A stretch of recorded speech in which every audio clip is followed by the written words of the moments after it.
Halo Sobat Video, bersama Iko Anata di sini. Kembali lagi nih di podcast Cuan Cari Untung bareng teman. Di episode kali ini kita bakal ngebahas tentang investasi untuk fresh graduate yang merantau mungkin ya, terus cuma punya budget 3 bulan aja per bulan. Nah, sebelum mendengarkan obrolan kali ini jangan lupa untuk follow dan beri rating terbaik kamu untuk podcast Cuan di Spotify. Terus juga nyalakan notifikasinya ya supaya kamu bisa terinfo setiap ada episode terbaru yang tayang setiap hari Rabu dan Jumat.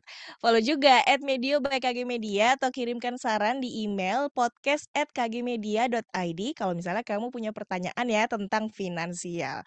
Nah, mungkin buat sobat Medio kalau misalnya kamu pengen tahu gitu ya informasi lengkap seputar investasi, boleh langsung juga beli bukunya Mbak Joyce Taurisanti yang berjudul Dunia Saham Tak Seindah di Sosial Media. Kamu juga bisa tuh dapetin informasi mengenai keuangan lainnya dengan berlangganan di kompas.id karena setiap hari Senin ada kolom investasi Mbak Joyce. Nah, balik lagi ya ke obrolan kita tentang investasi fresh graduate gitu ya. Mungkin buat orang tentunya pengen banget ya dapat cuan, ya termasuk aku, apalagi mungkin para fresh graduate yang baru aja lulus untuk mencari, career path mereka. Bisa dibilang mungkin karena pengalamannya masih minim, terus juga gaji mereka ya sebatas UMR aja gitu. Padahal kebutuhan pastinya makin naik gitu ya, apalagi kalau misalnya mereka merantau di ibu kota.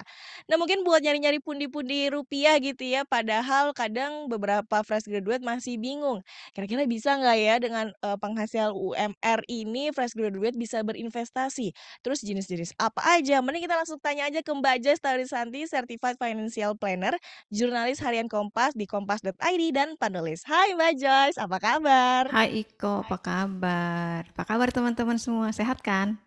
Sehat, harus sehat ya. Oke, Mbak Joyce, kita ngomongin fresh graduate nih, mungkin kayak, mereka tuh baru lulus gitu, terus belum dapat pekerjaan, apa mungkin dia freelance tapi dapat gajinya cuma 3 juta gitu per bulan.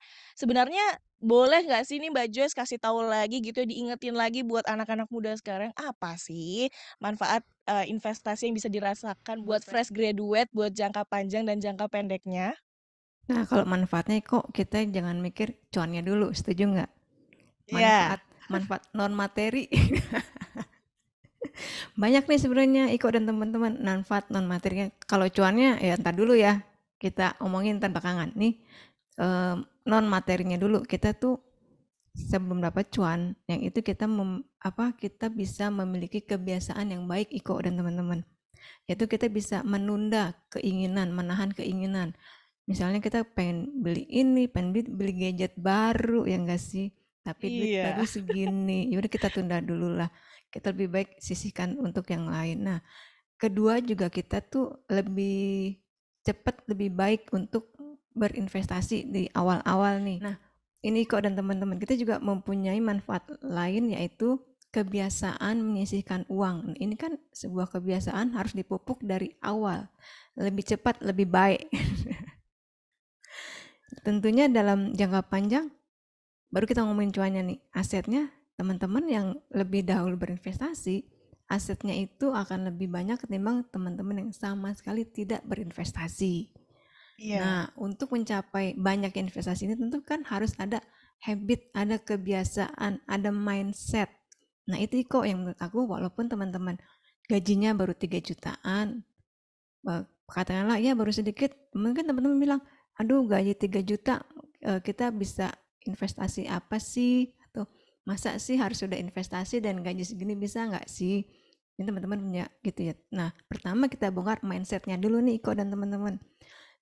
Seberapapun pendapatan yang kita peroleh itu tetap kita bisa berinvestasi. Nah, itu Iko menurut aku manfaatnya buat fresh graduate itu adalah perubahan mindset. Baru nanti kita bicara tentang berapa banyak aset yang bisa dikumpulkan. Pertama-tama itu lah mindsetnya dulu deh. Jangan sampai kita terjebak pada mindset gaji cuma 3 juta. Ya udahlah nggak usah investasi. Belanja aja semuanya. Gitu.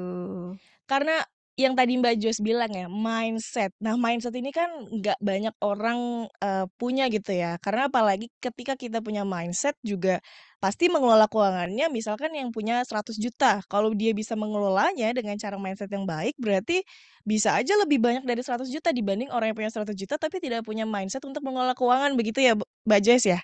Betul banget Iko, karena modal kita pertama itu sebenarnya bukan seberapa besar pendapatan, tapi mindset kita Mhm. tuh bagaimana mengelolanya pendapatan ini, gitu loh. Mmm. Walaupun 3 juta ya kita punya mindset yang besar dong. Kita punya cita-cita besar, kita ingin memiliki aset yang lebih banyak lagi dan lebih banyak lagi. Nah, dimulai dari 3 juta ini karena kita dapatnya 3 juta. Nah, mulailah dari 3 juta ini. Mungkin lama-lama kan bisa jadi 100 juta, ya nggak kok? Iya, bener bener bener bener. Oke, kan instrumen investasi ini kan banyak gitu ya, mungkin di episode sebelumnya Mbak Joyce sudah pernah nyebutin, tapi kita ingetin kembali lagi nih Mbak Joyce, apa namanya, rekomendasi jenis investasi apa aja yang cocok buat di kantong fresh graduate. Mungkin yang bisa minim resikonya, return-nya gede, tapi kayaknya nggak ada ya, pasti kalau kalau apa namanya, resikonya besar ya return-nya juga besar gitu ya nggak sih Mbak Joyce? Ada nggak Betul. rekomendasinya? Nah, kalau buat teman-teman yang fresh graduate biasanya kan baru banget ya kok ya, baru punya duit sendiri gitu. Terus pasti memang bingung mau investasi, investasinya kemana sih? Nah, aku sih suggest-nya ke investasi yang sederhana aja gitu, Iko. Arti sederhana apa? Yang nggak rumit lah, yang ibaratnya kita beli terus kita merem gitu, tapi nanti ada hasilnya. Kan maunya gitu ya, risikonya juga rendah. Nah, apa sih instrumen apa saja? Ternyata ada loh teman-teman, yaitu misalnya teman-teman beli obligasi retail, itu mulainya 1 juta. Kalau teman-teman gajinya 3 juta, mungkin teman-teman harus nabung dulu nih berapa bulan supaya bisa beli ori. Lalu bisa juga teman-teman tuh beli reksadana, beli dari 10.000 aja, terutama untuk reksadana pasar uang. Nah, aku suggest dua itu deh Iko, ori sama reksadana. Mulainya dari 10.000 atau reksadana yang jenis lain obligasi itu 250.000. Murah kan? Murah, itu termasuk murah. Jadi masih bisa lah dapet. Jadi kita beli aja terus kita taruh. Kita cuma lihat mungkin sebulan sekali. Oh, returnnya segini, returnnya segini. Atau kalau ori, ori itu enak banget Iko. Kita beli ori itu kan 2 atau 3 tahun temponya. Setiap bulan kita nggak ngapa-ngapain, itu ada transferan lo bunga ori. Enak nggak tuh? Nggak usah mikir. Enak Dan sih. itu Heeh. dijamin penuh sama pemerintah. Dijamin, itu yang Iko maksud tadi. Minim risiko gitu. Dan setiap bulan kita bisa dapat hasilnya. Setelah itu teman-teman pelajari itu baik-baik dua instrumen itu ya. Reksadana sama obligasi retail. Nanti kan teman-teman udah apa ya? Udah hatam kok. Udah hatam naik turunnya. Baru teman-teman mungkin bisa ke reksadana campuran atau reksadana reksadana saham. Atau mungkin juga teman-teman langsung ke saham. Saham itu juga nanti kan ada berbagai macam strategi. Teman-teman bisa strateginya kalau investasi itu kayak aku bilang tadi, kita beli saham terus udah tinggal aja di situ. Setiap bulan mungkin cicil, cicil beli. Nanti kita lihat 1-2 tahun jadi apa itu saham. Itu kok. Tapi untuk pertama kali aku suggest teman-teman untuk mempelajari yang namanya reksadana, terutama pasar uang dan obligasi, sama obligasi retail. Dua itu deh kok untuk sebagai apa ya? Bridging kan kita tuh biasanya deposito ya. Iya. Deposito itu kita eh, udah nggak usah diajarin lah, orang tua kita juga udah ngajarin kita tuh deposito. Nah, ini untuk bridging ke investasi, teman-teman bisa pakai reksadana atau obligasi retail. Gitu kok buat first investment, investasi pertama kali. Dan itu kalau obligasi retailnya aman banget, dijamin pemerintah, baik pokoknya maupun bunganya. Nggak mungkin nggak dibayar. Gitu kok. Oke, berarti gitu ya Sobat Medio, apa namanya, coba reksadana sama obligasi retail itu adalah rekomendasinya dari Mbak Joyce. Nah mungkin, Anda sebagai fresh graduate sekaligus investor pemula gitu, kira-kira apa aja sih Mbak Joyce faktor yang perlu diperhatikan untuk mempertimbangkan sebelum memulai investasi? Selain ya harus pakai uang dingin gitu ya, sebelum berinvestasi gitu. Nah, kita lihat diri kita sendiri. Kita ini orang yang penakut apa pemberani? Biasanya sih kok kalau teman-teman yang baru mulai itu tuh takut, takut uangnya. Takut, iya. Iya, takut uangnya nggak berkurang. Ibarat kata 50 perak aja dihitung gitu loh. Masih pelit ya? Masih pelit. Takut duitnya hilang lah, takut inilah, takut itulah. Nah, kita berkaca diri kita sendiri, kita tuh tipe yang mana sih? Biasanya kalau orang baru mulai investasi itu emang takut.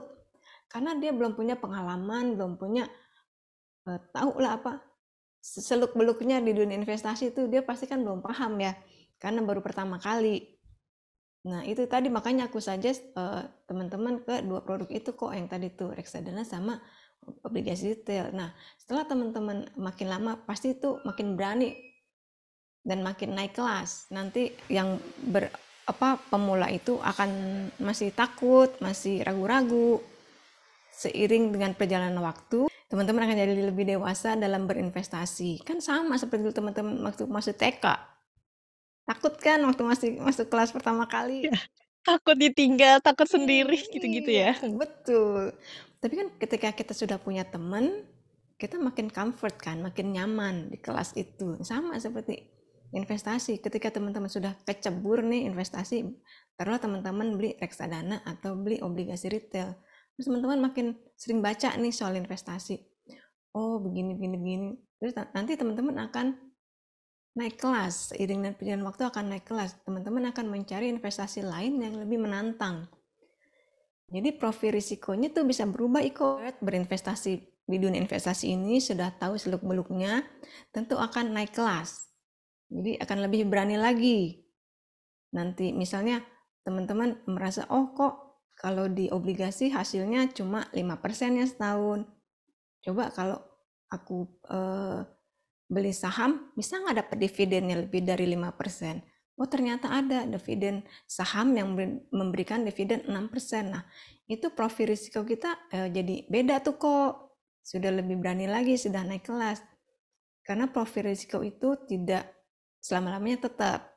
Nah itu kok untuk pertama kali kita tuh tahu dulu deh kita itu siapa. Jangan sampai gini, suka ada juga yang gini kok. Sebenarnya kita penakut, tapi Mhm. karena teman kita ngeliat teman kita tuh, dia itu dapat cuan dari saham ini, biasanya tuh saham ini sekian-sekian, terus kita ikut. Nah ternyata kita malah stres sendiri. Bisa jadi kita timingnya salah, analisanya salah, karena kita kan belum belum tahu ya, belum berani. Kita stres sendiri gitu loh. Nah jangan sampai gitu. Ya udah terima aja keadaan. Kalau emang profil risikonya penakut, mulai dulu pelan-pelan gitu kok. Jadinya bertahap aja teman-teman. Kalau memang teman-teman pemula baru punya duit, masih takut bener duitnya hilang 50 rupiah aja takut, cari instrumen investasi yang betul-betul aman. Obligasi retail itu salah satunya. Sama tadi aku bilang yang namanya reksadana, khususnya pasar uang. Itu juga fluktuasinya kecil sekali teman-teman. Nanti kalau sudah comfort naik kelas, kita beralih ke investasi yang memberikan return lebih tinggi. Tapi belajarnya juga lebih lebih apa ya, lebih serius juga, lebih karena instrumen semakin tinggi return yang diberikan oleh sebuah instrumen, kita belajarnya juga semakin berkeringat kok. Tadi kan Iya. Mbak Joyce bilang, reksadana, terus ada obligasi ORI ya? ORI, Mm-mm. Salah satunya betul. ORI, obligasi retail. Obligasi retail. Nah, itu apakah, dia tuh tipikal orang tipikal tipikal jenis investasi yang, apa namanya, harus dipantau terus kah? Atau memang, ya udah gitu sambil nunggu aja gitu Mbak Joyce? Oh enggak kok, kalau reksadana dan obligasi retail itu ya udah kita beli terus kita merem aja. Pokoknya enak banget deh. Mmm. Karena Berarti kalau lebih mudah reksadana ya? lebih mudah banget, karena reksadana itu kan mengelola manajer investasi. Kita nggak usah mikirin tuh dia mau beli obligasi apa, mau beli deposito yang mana, nggak usah pikirin. Biar dia yang mikirin, kita yang terima jadi aja. Kita terima hasil Oh, akhirnya aja kok gitu. Sama seperti obligasi itu, sekali kita beli, bulan depannya kita udah dapet tuh bunga obligasi sampai nanti jatuh tempo. Misalnya ori itu 3 tahun, ketiga tahun ketiga kita beli 1 juta, 1 jutanya dapat semuanya di akhir tahun ya. Dan obligasinya juga bisa diperjualbelikan sebelum 3 tahun nih kok. Misalnya nih kepepet banget ya, kita butuh duit, BU berat. mhm, Terus kita bisa jual itu obligasi retail itu di tengah-tengah sebelum jatuh tempo. mmm, Gitu kok. Jadi sama reksadana juga itu tidak ada jatuh temponya. Kita hari Selasa beli, hari Rabu jual, boleh. mhm. Atau tahun ini beli, tiap tahun kita beli lagi, tahun depan diambil, boleh. Sangat fleksibel. Dan kita nggak usah mikir-mikir panjang gitu loh. Makanya ini cocok buat pemula nih, kita nggak usah susah. Tapi teman-teman tetap harus belajar ya. Dipelajari informasi apa yang teman-teman dapat ketika teman-teman membeli dua jenis instrumen itu. Tetap ada yang bisa dipelajari kok dari situ. Nah, itu adalah bekal kita untuk apa? Untuk kita naik kelas. Pasti teman-teman agak ini deh. Aduh, gila. Gue beli beli ori cuma dapat 4%, 5% setahun nih. Kayaknya kurang nih. Mhm, Itu pasti banget kok. Itu sudah kurang alamiah. puas ya? Kurang puas. Karena masih ada lagi yang lebih lebih cihuy kok. Wah, Cuannya ada lebih cihuy, tapi dengan syarat kita pahamin dulu nih yang instrumen-instrumen sederhana kita pahami, lalu kita naik kelas lagi ke instrumen lain yang lebih rumit dengan reward yang lebih besar tentunya gitu. oke. Oke, kita balik lagi ke budget tentang 3 juta per bulan gitu ya. Mungkin, yang namanya fresh graduate kan kalau punya gaji ya mungkin nggak terlalu besar gitu ya, karena masih pemula juga gitu. Kalau misal dari 3 juta per bulan ini kira-kira nominal atau ada nggak sih maksudnya tips-tips dari budget, persentase berapa gitu untuk dialokasikan yang ideal gitu sebagai uang dingin buat investasi, itu per bulannya kira-kira berapa? Misalnya nih kok yang ideal sih kan itu 3 juta ya. Eh, kita anggarkan 10% untuk investasi. Lalu 30% untuk bayar utang. Kalau punya utang. Mhm. Siapa tahu udah ngutang nih ya, fresh graduate udah Iya, ngutang. biasanya handphone nih, biasanya. Biasanya handphone. Nah, itu 30% aja teman-teman cicilannya maksimal. Nah, sisanya buat sehari-hari. Berarti 10% dari 3 itu 300 ribuan ya, sebulan ya. Nah, mungkin teman-teman bisa, 300 ribu bisa buat beli apa? Nah, tadi itu. Teman-teman bisa nabung 3 bulan buat beli obligasi retail atau beli langsung ke reksadana tuh bisa juga tuh. Minimalnya ada yang 10 ribu, ada yang 250 ribu. Masih masuk lah. Ini jangan khawatir, 300 ribu dapat apa? Bisa investasi, bisa. 10% itu udah bagus banget kok. Mhm. Misalnya nggak punya utang handphone. Nah, yang 30% itu kita sisihkan lah buat itu, buat investasi. Tapi kok aku mau ngingetin lagi nih kok. Boleh. Jangan ngecek dulu teman-teman udah punya dana darurat belum? Oh iya, dana darurat. Ih. Iya, suka lupa. Iya ya, benar benar. Nah, kalau belum punya, jangan investasi dulu ya, dana darurat dulu. Jadi, misalnya teman-teman itu kan tadi 60% dari 3 juta, berarti 1,8 ya kok. Bener nggak kok? Ada kalkulator kok. Enggak, belum ngebuka. Sekitar 1,8 lah ya, Mhm. kebutuhan sebulan. Nah, teman-teman sisihkan dulu 3 bulan dana daruratnya. Jadi 1,8 dikali 3, 5,4. Ya kan? Mhm. Itu adalah dana yang teman-teman perlukan. 5,4 ini dibagi 300 ribu. Berarti selama 18 bulan pertama, teman-teman harus ngumpulin itu namanya dana darurat. Nah, itu dulu tuh PR-nya tuh ya. Jangan ujuk-ujuk investasi. Dan darurat dulu 18 bulan nih. Pokoknya tahan-tahan lah. 300.000 dikumpulin buat dana darurat. Lalu teman-teman cek lagi apakah sudah punya proteksi. Yang paling krusial adalah kesehatan, Iko. Kalau Iya, teman-teman, itu sangat penting. penting banget di tempat, rumah sakit mahal banget kok. Beneran. Iya. Di tempat kerja teman-teman dapat fasilitas apa? Apakah BPJS ada apa enggak?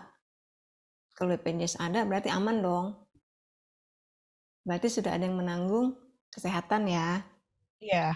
Aman jadinya. Jadi bulan ke-19 teman-teman boleh beli investasi. Alokasikan ke investasi karena tadi udah nabung untuk dana darurat. Gitu Iko, jangan lupa dana daruratnya dulu ya teman-teman ya Sobat Medio. Iya, aku sempat lupa. Aku ingatnya uang dingin. Dingin banget. Oke, Mbak Joyce. Kan mungkin karena budget terbatas juga gitu ya. Tentu pas investasi kan mungkin nggak terlalu beresiko gitu kan. Nah, kalau dari Mbak Joyce sendiri ada saran nggak sih untuk cara meminimalisir resiko investasi buat para fresh graduate gitu dengan budgetnya yang terbatas ini, yang 300.000 ini gitu? Ya tentu teman-teman harus memilih investasi pemula, aku bilangnya investasi, investasi awal lah. Yang investasi yang benar-benar sederhana, enggak rumit, tapi hasilnya ada. Minimal tuh hasilnya lebih tinggi daripada deposito. Dan itu aman. Teman-teman bisa pilih tadi itu ori, tapi teman harus nabung dulu ya 3 bulan ya kalau dana cuma 300.000. Tabung dulu 3 bulan baru bisa beli ori. Teman-teman perhatikan ori itu keluar setiap 2 bulan. 2 bulan sekali pasti ada ori. Nanti kan awal tahun sudah ada jadwalnya. Tahun ini pemerintah akan menerbitkan berapa seri dan kira-kira jadwalnya kapan tuh udah ada. Teman-teman ikutin itu kalau mau beli ori. Atau teman-teman beli tadi itu reksadana khususnya pasar uang atau obligasi karena ini fluktuasinya nggak terlalu besar teman-teman. Sehingga teman-teman yang masih pemula tuh nggak apa ya, nggak jantungan gitu kok. Iya. Namanya orang baru ya. Kalau misalnya tiba-tiba asetnya hilang 10% berapa udah langsung aduh terus kapok kan, jangan, Iya, kasihan. Kasihan kalau misalnya teman-teman begitu mulai investasi udah kejeblos. Karena ini bukan proses yang panjang, bertahap aja. Walaupun returnnya kecil tapi aman, nggak apa-apa. Yang mhm. penting teman-teman sudah punya apa tadi yang pertama aku bilang, habit. Sudah punya mindset untuk menyisihkan sebagian penghasilan untuk disimpan, diinvestasikan dan bisa menahan keinginan gitu. Nggak semuanya dibeliin handphone baru, ya nggak kok. Demi sosmed Demi biasanya. sosmed. Itu adalah step-step yang teman-teman bisa lakukan. Sederhana kok, yang penting apa? Eh, Konsisten aja. Gitu kira-kira Iko dan teman-teman Sobat Medio semua. Oke, gitu ya Sobat Medio. Yang pertama harus belajar dulu investasinya, terus ada rekomendasinya juga dari reksadana, terus ada obligasi retail, karena itu resikonya lebih mudah gitu ya untuk lebih lebih minim gitu untuk pemula gitu. Terus kemudian juga siapkan juga mindsetnya biar bisa mengelola keuangan dan investasi juga gitu. Dan terakhir Mbak Joyce, mungkin ada pesan juga nggak yang lain atau ada tambahan buat fresh graduate yang baru mulai berinvestasi? Silahkan Mbak Joyce. Nah, teman-teman, walaupun teman-teman masih fresh graduate, masih fresh jobber, uangnya mungkin belum begitu banyak, tapi dengan mindset yang bagus, dengan awal yang bagus, pasti teman-teman akan bisa mendapatkan masa depan finansial yang lebih bagus. Teman-teman bisa mewujudkan rencana-rencana teman-teman. Nanti ke depan itu banyak loh rencananya. Ini baru awal nih, dapat pekerjaan pertama tuh baru awal nih, teman-teman pasti akan Iya. mikirin, iya mikirin DP rumah yang udah segini banyak, Hmm. gede banget tuh DP rumah. Terus teman-teman mungkin nanti pengen menikah, nanti teman-teman mau apa beribadah lah, mau naik haji, mau umroh, sampai yang Hmm. jangka panjang banget namanya dana pensiun. Itu semua sudah antri teman-teman. Harus disiapin di usia kita gitu ya. Betul, dengan Iko bilang tadi memiliki mindset yang bagus di awal ini berarti teman-teman sudah mempersiapkan semuanya dengan lebih baik lagi. Dan kalau persiapan lebih baik lagi, tentunya kemungkinan untuk mencapai semua cita-cita itu, rencana-rencana itu akan lebih closer and closer gitu kan kok, lebih dekat lagi terwujud. Gitu teman-teman, walaupun masih 3 juta jangan takut. Ayo pejuang receh, tetap berinvestasi. Iya iya, bener bener bener. Oke, sekian, podcast cuan kali ini, Mbak Joyce, terima kasih banyak udah dikasih Sama-sama input Iko. tentang investasi buat pemula gitu ya. Mau ngingetin lagi nih Sobat Medio, please banget ya, tadi ada rekomendasi, ada reksadana, terus ada juga, apa namanya, obligasi retail. Dan, yang perlu diperhatikan yang penting kamu tuh harus berani, jangan pernah takut gitu ya untuk untuk mulai berinvestasi. Kemudian juga cara mengelola mindset-nya seperti apa. Jadi itu yang harus diingat ya. Kemudian juga ada dana darurat sama uang dingin. Nah, sobat media harus dipersiapkan gitu. Oke kalau gitu terima kasih Mbak Jaya sudah ngobrol-ngobrol pada kesempatan kali ini. Kita udahin dulu podcast cuan hari ini. Sampai jumpa di episode selanjutnya. Bye-bye. Bye.